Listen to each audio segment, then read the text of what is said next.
울어야 산다 하는 제목으로 말씀을 나누기를 원합니다. 이 복음서에 나와 있는 향유옥합을 깨뜨린 이 사건은 우리에게 많이 알려져 있는 사건인데, 이 복음서에 4번이 기록되어져 있습니다. 그래서 조금 이렇게 혼동스러울 때가 있는데, 실제로 일어난 사건은 딱 2번 일어난 사건입니다. 마태복음과 마가복음, 요한복음에 일어난 사건은 같은 사건을 이렇게 다루고 있습니다. 그 사건이 일어난 장소를 베다니, 문둥이 시몬의 집이다라고 이렇게 장소를 기록해 주고 있습니다. 그런데 오늘 본문에 있는 내용은 장소는 정확하게 기록이 안 되어 있는데, 그 앞에 있었던 내용하고 뒤에 있었던 내용들이 다 갈릴리 가버나움에서 일어난 사건이었기 때문에 이 사건만 딴 데서 일어났다고 이렇게 보기가 힘들고, 갈릴리 가버나움에서 일어난 사건이다 하는 것을 보면 나머지 세 곳에 기록된 것하고 다른 사건인 것을 알 수가 있고, 또 나머지 세 사건은 예수님의 사역의 마지막 점에 기록되어져 있는 것입니다. 마태복음도 28장 중에서 26장에 기록되어 있고, 마가복음은 16장 중에서 14장에 기록되어 있습니다. 요한복음은 12장에 기록되어 있는데, 12장 다음에는 이제 예수님의 승만찬하고 마지막 유언설교가 나오니까 다 마지막에 기록이 되어 있는 거죠. 그래서 이 마리아가 향유를 부을 때 발에 붓지 아니하고 이게 머리에 부어서 예수님의 죽으심을 예비하는 그런 것을 상징하는 의미로 향유옥합을 부은 것입니다. 그런데 오늘은 누가복음 7장이니까 예수님의 사역의 초기이고, 그리고 여기에는 죄 많은 한 여인이 아마 창기로 살았던 여인이라고 이렇게 생각을 하는데, 죄 많은 한 여인이 자기의 죄를 사함받기를 소원하여서 예수님의 발에다가 기름을 붓고 눈물을 흘렸던 사건입니다. 그러니까 다른 사건이라 하는 것을 알 수가 있죠.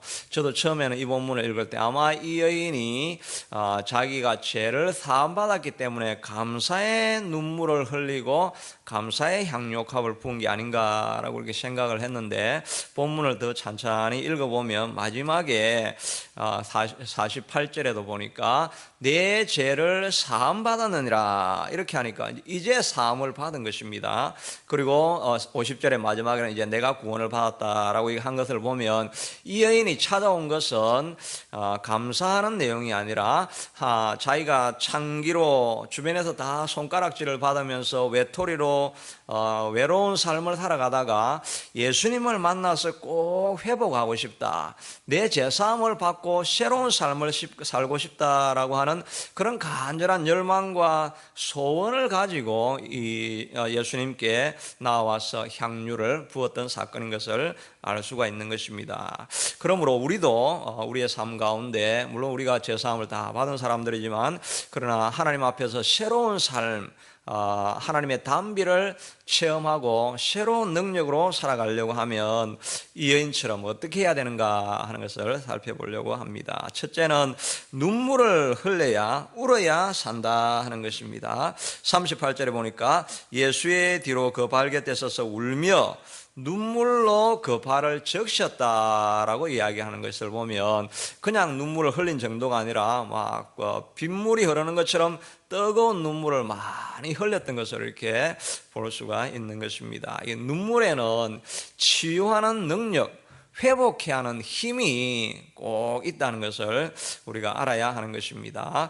성경에 보면 제일 많이 울었던 사람 중에, 물론 예레미야도 있는데, 예레미야는 민족을 위해서 울었고 자기의 사정을 가지고 많이 울었던 사람이 바로 다윗입니다. 다윗은 얼마나 많이 울었는지 시편 6편 6절에 보면은 자기가 탄식함으로 곤핍하며 밤마다 눈물을 얼마나 많이 흘렸는지, 홍수가 나서 자기의 침상이 둥둥 뜬다고 했습니다. 그리고 내 이불이 다 눈물로 젖었다라고 이야기를 했으면 좀 과장법이 있긴 하지만 얼마나 밤마다 많이 울었는가 하는 것을 알 수가 있습니다. 또 불신의 사람들을 바라보면서 시편 42편 3절에 보면, 사람들이 종일 나더라 하는 말이 내 하나님이 어디 있느뇨 하니 내 눈물이 밤낮으로 내 음식이 되었다. 자기가 밥 먹는 것만큼이나 많은 눈물을 쏟아내었다는 것입니다.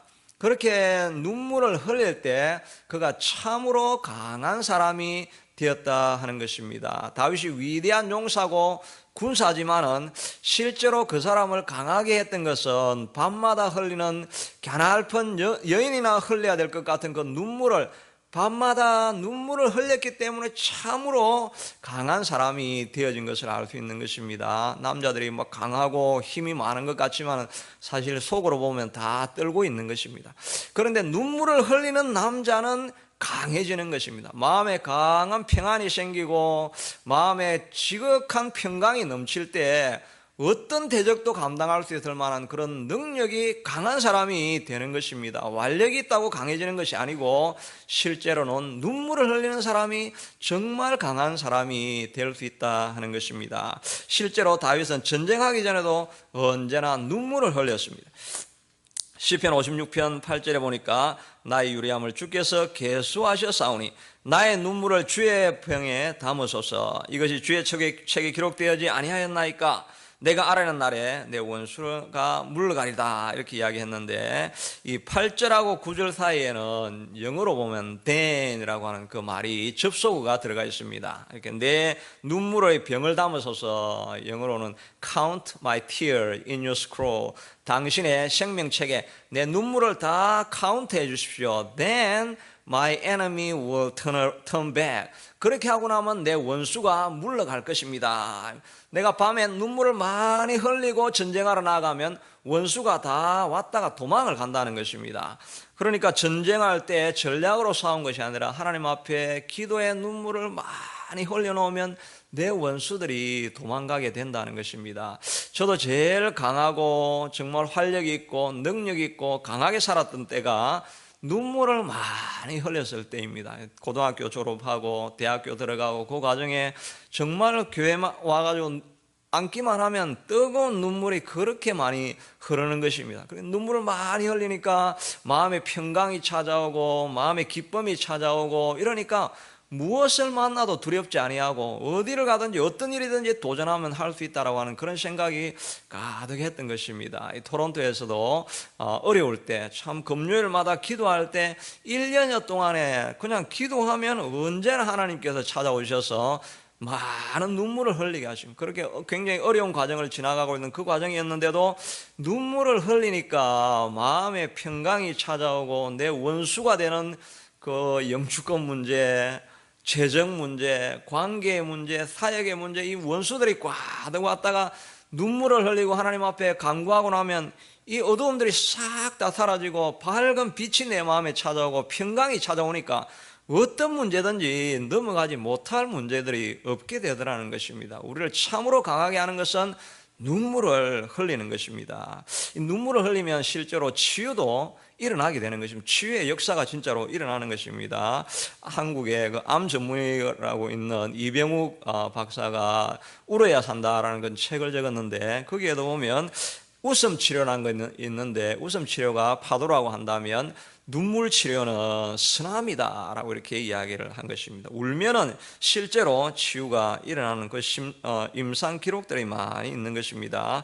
그에 보니까 자료에 보니까 2006년 4월에 한 여자가 유방암 4기로 이제 말기로 이제 죽을 가능성이 돼. 그래서 늑골, 폐, 척추까지 다 암이 전이되어서 이미 뭐 방사선 치료도 이미 불가능한 그런 상태가 되어졌습니다. 그 여인에게 지금까지 사해왔던 모든 원통한 것, 억울한 것, 누명 썼던 것, 한설인 것 다 눈물로 다 쏟아내라고 자꾸 울으라고 이야기하고 그 원통한 것을 가지고 하나님 앞에 고백하고 자기의 마음을 다 눈물로 계속 울라고 하고 그리고 자기가 좋아하는 일을 하라고 이렇게 했는데 1년 3개월이 지난 2007년 10월에 조사해 보니까 5cm였던 암이 1cm로 바뀌어지고 지금도 생존하는 사람이 되었다는 것입니다. 암은 이 눈물은 실제로 질병을 치유하는 능력이 있는 것입니다. 이 눈물을 흘릴 때 나오는 그 요소를 다 조사해 보면 그 스트레스 받을 때 나오는 그런 모든 불순물들이 이렇게 다 쏟아져 나오게 된다는 것입니다. 저도 이렇게 기도할 때 눈물을 많이 흘리고 기도하면, 저는 옛날에 좀 위산 과다가 있었거든요. 그래서 신물이 이렇게 역류하는데 식도까지 올라오는 게 아니라 이제 입까지 올라와가지고 제가 탁 나오면 팍 뱉고 이랬는데, 그 거품 같은 게 이렇게 하는데 이게 얼마나 이게 신지 사워 해가지고 타는 것 같아요. 그런데 이렇게 금요일날 막 기도를 하고 막 눈물을 막 흘리면 이게 속이 막 좀 부글부글 끓어요. 그래가지고 이제 이게 거품이 나오는데, 이걸 탁 이렇게 거품이 나오는데 그 거품 맛이 오렌지 맛이에요. 오렌지 맛이어서 이렇게 달달하게 스윗한 맛으로 진짜 바뀌어 있어요. 이게 산이 눈물을 흘리면 이 눈물만 바뀌는 게 아니라, 산이 정말 저는 이렇게 스윗한 것으로 이게 케미컬 이 체인지가 일어나는 걸 제가 직접 이렇게 경험을 했습니다. 그러니까 눈물에는 실제로 그 화학적인 변화를 일으키는 이런 요소들도 있다는 것입니다. 그러니까 아프신 분들은 어떻게 해야 되냐면, 여러분 울어야 되는 거예요. 울어야 돼. 고쳐달라고 하지 말고 울어야 돼요. 자꾸 울어야 돼요. 교회 와서 울어야 몸이 낫는 것입니다. 그럼 눈물이 안 나는데 어떻게 울어야, 어떻게 웁니까? 제가 방법을 가르쳐 드리면 아주 간단합니다. 하나님 앞에, 하나님 눈물을 주세요, 이렇게 기도해요. 눈물을 주세요, 이렇게 기도를 자꾸 해요. 기도하는데 눈물이 안 생긴다 그러면 남자들은 다 떨고 있는 것입니다. 제일 약한 것입니다. 앞으로 미래가 어떻게 될지. 그런데 눈물을 흘리면 강한 남자가 되고, 병든 사람은 눈물을 흘리면 치유되어지고, 또 소망이 없는 사람이 눈물을 흘리면 다 회복이 되어진다 하는 것입니다. 그러니까 우리가 기도할 때, 하나님 내 눈에 눈물이 없습니다. 메마른 땅같이 되어져 있습니다. 하나님 단비를 적셔 주셔서 하늘의 단비와 같은 뜨거운 눈물이 내 기도할 때, 내 삶에, 내 사역에 흘러넘치게 해주십시오. 이렇게 할 때 우리가 강한 사람으로 설 수 있다는 것입니다. 실제로 사역도 눈물로 해야 사역이 이루어지는 것입니다. 아마 저에게도 해당되는 일이라고 할 수 있겠죠. 한 여인이 찾아와 가지고, 나는 전도를 아무리 하는데 전도가 안 됩니다. 열심히 한다고 저도 훈련도 받고 기도도 하고 하는데 왜 저는 전도가 안 됩니까? 라고 스위팅이라고 하는 전도학 박사님께 이렇게 가서 물어보니까, 당신은 자매님은 전도할 때 눈물을 흘리며 영혼을 위해서 기도해 본 적이 있습니까? 하니까, 내가 그런 적이 없습니다.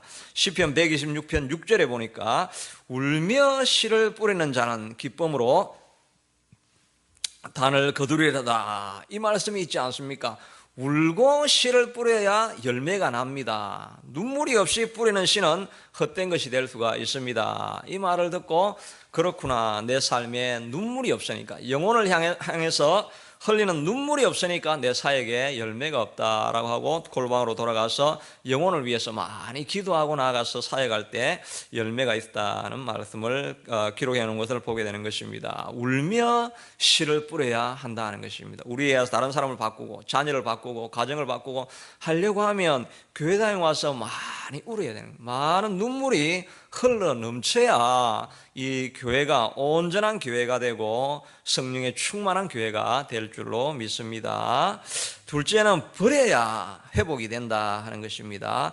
울며, 38절에 보니까 울며 눈물로 그 발을 적시고 자기 머리털로 닦고 그 발에 입을 맞추었다. 울었을 뿐만 아니라 머리카락을 풀어서 이 발을 씻었다 하는 것입니다. 이게 머리는 여자들에게 가장 중요하게 생각하는 부위고 여자의 자존심이라고 할 수가 있겠죠. 남자들은 머리 깎을 때, 저도 8불만 하면 이렇게 깎습니다. 저는 사실 4불만 내도 되는데 8불을 이렇게 내고 깎게 됩니다.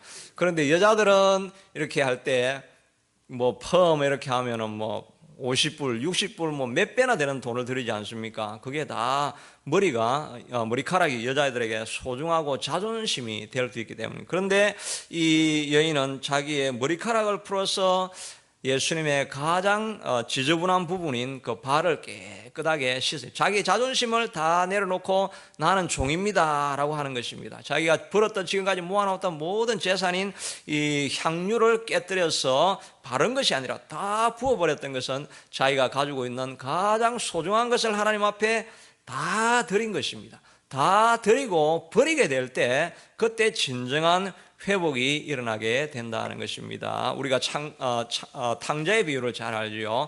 탕자가 나가서 아버지 돈을 먼저 받아가지고 다 탕진해버리고 나니까 돌아갈 면목이 안 생깁니다. 그래서 유대인들이 가장 부정하게 여기는 돼지를 키우면서 지냈는데 그것도 먹을 것이 없어가지고 돼지가 먹는 쥐염 열매라도 먹고 사는 그런 비참한 상황에 빠졌습니다. 그가 유일하게 돌아갈 수 있던 마음이 생긴 것은 내가 이제 아들이 아니고 내가 품꾼의 하나로 봐야 되겠다라고 하고 자기를 다 내려놓고 나는 아들이 아니다, 나는 그냥 품꾼이고 종일 뿐이다라고 내려놓으니까 돌아갈 마음이 생기고 살 길이 열리게 되는 것입니다. 우리가 길이 자꾸 막히고 사방에 나갈 길이 없고 이런 경우에 대다수의 많은 경우에 보면 내가 마음이 높아져 있기 때문에 내 마음을 한 단계만 낮추면 되는데, 한국에서도 청년 실업이 많이 있다고 하지만 사실은 일자리가 없는 것은 아니죠. 그러니까 외국인 노동자들이 계속 들어오는 것입니다. 한국인들은 마음이 높아져 있기 때문에